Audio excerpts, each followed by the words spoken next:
ஆனந்தாவின் அன்றாட அருளுரை காணொளி வழியாக உங்களை சந்திப்பதிலே மிகவும் மகிழ்ச்சி அடைகிறோம்.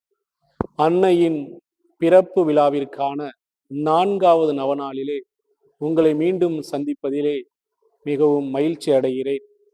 இன்றைய 4வது நவநாளின் மைய சிந்தனையாக நாம் சிந்திக்க இருப்பது மரியாள் கடவுளின் அருளை கண்டடைந்தவர். மரியாள் கடவுளின் அருளை கண்டடைந்தவர் என்பதை விளக்கி கூறும் வாசகத்திற்கு செவிமடுப்போம். புனித லூக்கா எழுதிய தூய நற்செய்தியிலிருந்து வாசகம். அதிகாரம் 1. உயிருள்ள இறை வசனங்கள் 30 முதல் 33 வரை. வானதூதர் அவரை பார்த்து, மரியா, அஞ்ச வேண்டாம், கடவுளின் அருளை கண்டடைந்துள்ளீர். இதோ கருவுற்று ஒரு மகனை பெறுவீர், அவருக்கு இயேசு என்னும் பெயரிடுவீர். அவர் பெரியவராய் இருப்பார், உன்னத கடவுளின் மகன் எனப்படுவார். அவருடைய தந்தை தாவீதின் அரியணையை ஆண்டவராகிய கடவுள் அவருக்கு அளிப்பார். அவர் யாக்கோப்பின் குடும்பத்தின் மீது என்றென்றும் ஆட்சி செலுத்துவார். அவருடைய ஆட்சிக்கு முடிவே இராது என்றார். ஆண்டவரின் அருள் வாக்கு. கிறிஸ்துவே உமக்கு புகழ். இறை வார்த்தையை கேட்ட நாம் அந்த இறை வார்த்தையை உள்ளத்தில் இருத்தி மனதை ஒருமுகப்படுத்தி இந்த பாடல் வழியாக உணர்வோம். அன்னை மாமரி, எங்கள் அன்பின் தாய்மரி, என்றும் உந்தன் புகழை பாடுவோம்.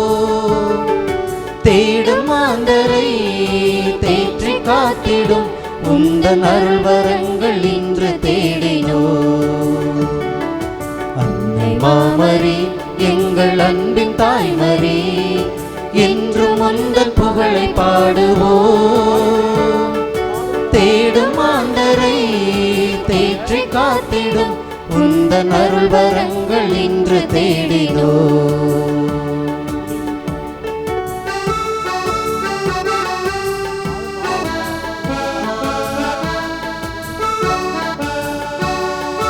எண்ணிறந்த உதவிகளை பெற்று தந்தனி, எங்கள் வாழ்வில் உடனிருந்து காத்து வருகிறாய்.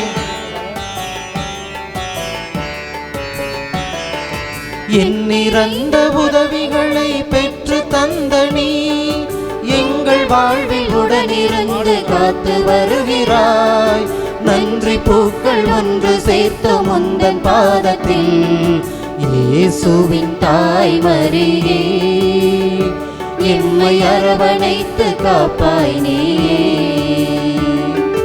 நன்றி பூக்கள் ஒன்று சேர்த்து முந்தன் பாதத்தில், இயேசுவின் தாய்மரியே, எம்மை அரவணைத்து காப்பாய் நீயே.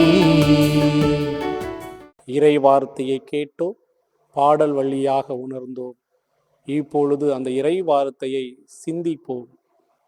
இறையேசுவில் பிரியமானவர்களே, மரியாள் கடவுளின் அருளை கண்டடைந்தவர் என்பதை இன்றைய நற்செய்தி வாசகத்தில் நாம் வாசிக்க கேட்டோம். ஆண்டவருடைய தூதர் மரியாவுக்கு தோன்றி, மரியா, அஞ்ச வேண்டாம், கடவுளின் அருளை கண்டடைந்துள்ளீர் என்று கூறுகிறார். ஆக இதன் அடிப்படையில் உண்மையிலேயே மரியாள் கடவுளின் அருளை கண்டடைந்திருக்கிறார். மரியாளை போல நாமும் கடவுளின் அருளை கண்டடைந்திருக்கின்றோமா என்பதுதான் இன்றைய மைய சிந்தனை. ஒரு மனிதர் ஒரு குருவிடம் போய் இறைவனோடு ஒன்றித்திருப்பதற்கு, இறைவனோடு கலப்பதற்கு, இறைவனின் அருளை பெறுவதற்கு நாம் என்ன செய்ய வேண்டும் என்று ஒரு கேள்வி கேட்டார். குருவானவர் அழகாக ஒரு கதை சொல்கிறார். நீங்கள் ஆலயத்திற்கு செல்லும் பொழுது எதையெல்லாம் கொண்டு செல்வீர்கள் என்பதை நீங்கள் சற்று சிந்தித்து பாருங்கள். ஆலயத்திற்கு செல்லும் பொழுது ஒரு மனிதன் இவ்வாறாக ஒரு 3 பொருட்களை கொண்டு செல்கிறான். ஒரு கூடையிலே ஒரு வாழைப்பழம், ஒரு தேங்காய், ஒரு கற்பூரம். இந்த 3ஐயும் ஆலயத்திற்கு கொண்டு செல்கிறான். கொண்டு செல்லும் வழியிலே இந்த தேங்காய், வாழைப்பழத்தை பார்த்து சொன்னதாம், நான் தான் மிகவும் வலிமையானவன், எனவே மக்கள் என்னை அதிகமாக விரும்புவார்கள், நான் தான் உயர்ந்தவன் என்று ஒரு ஆணவத்தோடு வாழைப்பழத்திடம் கூறியதாம். இதை கேட்ட வாழைப்பழம் தேங்காயை பார்த்து, இல்லை இல்லை, நான் தான் மிக மிக இனிப்பானவன், மக்கள் என்னைத்தான் அதிகமாக விரும்பி வாங்கி சாப்பிடுவார்கள், எனவே நான் இனிப்பு மிகுந்தவன் என்பதை தற்பெருமையோடு நான் தான் உயர்ந்தவன் என்று தேங்காய்க்கு பதில் மொழியாக கூறியதாம். இந்த இரண்டும் பேசிக்கொண்டிருப்பதை கற்பூரம் அமைதியோடு பார்த்து கொண்டிருந்தான், எதுவும் பேசவில்லை. அந்த மனிதன் ஆலயத்தை நெருங்கினான். ஆலய வாசலில் தேங்காயை எடுத்து ஓங்கி உடைத்தான். இரண்டாக சிதறியது. அந்த தேங்காய் ஐயோ என்று கத்தியது. ஆலயத்தின் வாயிலில் தேங்காய் உடைத்த மனிதன் உள்ளே சென்றான். வாழைப்பழத்தோலை உரித்தான். உரிதலோடு அந்த வாழைப்பழம் ஐயோ என்று கத்தியது. இறுதியாக கற்பூரத்தை ஏற்றினான். கற்பூரம் சிறிது நேரம் ஒளி கொடுத்து காற்றோடு கலந்து விட்டது. ஆக பிறருக்கு ஒளி கொடுக்க, பிறருக்கு யாரெல்லாம் ஒளி கொடுக்கிறார்களோ அவர்கள் இறைவனோடு கலக்க முடியும். அதாவது தற்பெருமையோடும் ஆணவத்தோடும் நடந்து கொண்டோம் என்றால் நிச்சயமாக நாம் ஆண்டவரிடத்தில் போய் சேர முடியாது, ஆண்டவரோடு கலக்க முடியாது, ஆண்டவரின் அருளை கண்டடைய முடியாது.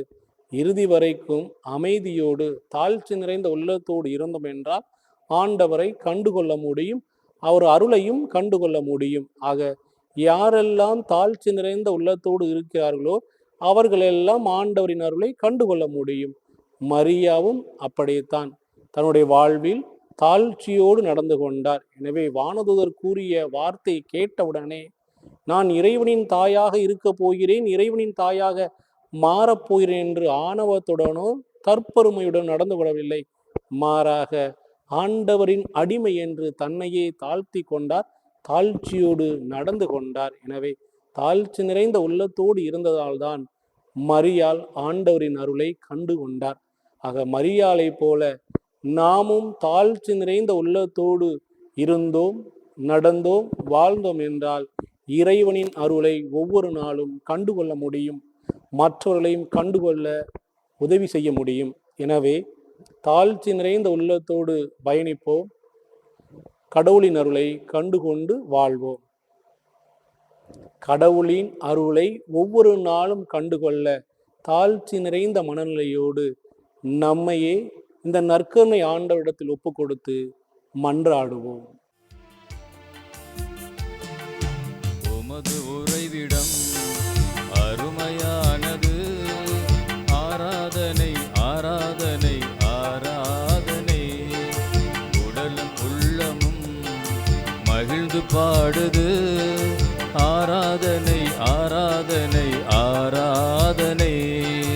உமது உறைவிடம் அருமையானது, ஆராதனை ஆராதனை ஆராதனை, உடலும் உள்ளமும் மகிழ்ந்து பாடுது, ஆராதனை ஆராதனை ஆராதனை ஆராதனை ஆராதனை ஆராதனை ஆராதனை ஆராதனை ஆராதனை ஆராதனை ஆராதனை ஆராதனை ஆராதனை ஆராதனை ஆராதனை. உமது உறைவிடம் அருமையானது, ஆராதனை ஆராதனை ஆராதனை. ஜெபம். அன்பே இறைவா, மரியாளை போல நாங்களும் தாழ்ச்சி நிறைந்த உள்ளத்தோடு வாழ்ந்து உமது அருளை கண்டடைய வரமருளும். ஆமேன். எல்லாம் உள்ள இறைவன், தந்தை, மகன், தூய ஆவியார் உங்களை ஆசீர்வதிப்பாராக. மரியே வாழ்க. இயேசுவுக்கு புகழ். இயேசுவுக்கு நன்றி.